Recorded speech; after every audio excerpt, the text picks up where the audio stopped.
Drive down almost any major suburban highway at twilight, and you will pass them. Massive, quiet facilities sprawling across acres of concrete, defined by long rows of bright metal roll-up doors. Right now, traditional commercial real estate is facing a crisis. Downtown office skyscrapers sit half vacant, and sprawling retail malls are steadily losing tenants. Yet, sitting right next to these struggling properties, these quiet metal boxes are thriving. To the average passerby, these windowless hallways look like static graveyards for old furniture and cardboard boxes. The reality is that they are quietly outperforming almost every other sector in commercial real estate. Behind these padlocks is a business model built on high-density space management and specific human behaviors that allow it to remain active even when traditional commercial sectors fail. By examining the internal mechanics of these facilities, we can see how local storage units scale into multi-billion-dollar portfolios and why Wall Street has focused so heavily on this specific asset class. The entire foundation of the self-storage industry rests on behavioral economics. Inside the business, demand is anchored to what are famously known as the 4 Ds: death, divorce, downsizing, and dislocation. These are all major, non-discretionary life events. When people lose a family member, end a marriage, scale down their living situation, or relocate for a new job, they instantly require a physical transition zone for their belongings.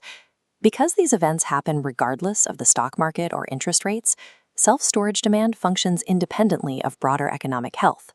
During financial downturns, demand often increases as families move to smaller homes and businesses liquidate office spaces to stockpile excess inventory in cheaper units. This chart shows U.S. self-storage occupancy rates plotted against broader economic indicators. Notice how the occupancy line maintains a flat, stable plateau above 90%, ignoring the dips and crashes happening in the wider economy below it. This industry does not rely on surplus consumer wealth. It monetizes life transitions, converting human instability into guaranteed baseline revenue. Once demand brings a customer to the door, the physical structure of the building takes over. To understand the unit economics, compare a traditional commercial warehouse to a self-storage footprint. Slicing a 10,000 square foot warehouse into dozens of tiny grid lines multiplies the total rent extracted. This micro-subdivision also neutralizes risk. Losing one massive tenant is a complete wipeout. Here, one empty unit is a mathematically negligible fraction. The remaining 99% stays active. Operators then push yields even higher by upgrading specific units. Simply sealing off a section and adding climate control allows them to command rental premiums of 20 to 40% just for maintaining a basic ambient room temperature.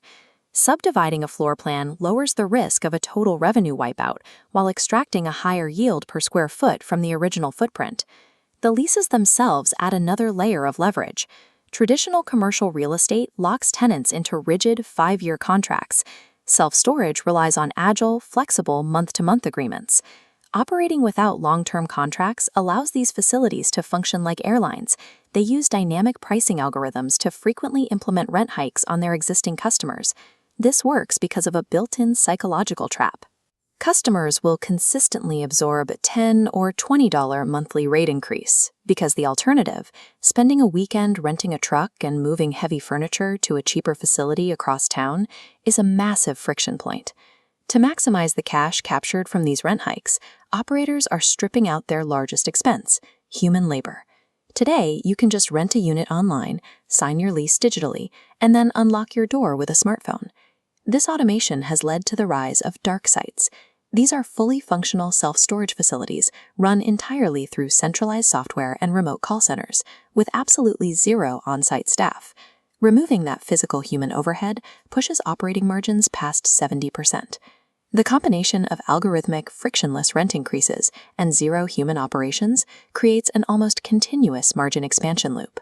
Zooming out from the individual facility to the macroeconomic level, Wall Street has recognized this extreme efficiency. Institutional investors consolidate these local, high-margin units into massive real estate investment trusts. In the United States alone, this is an $87 billion market.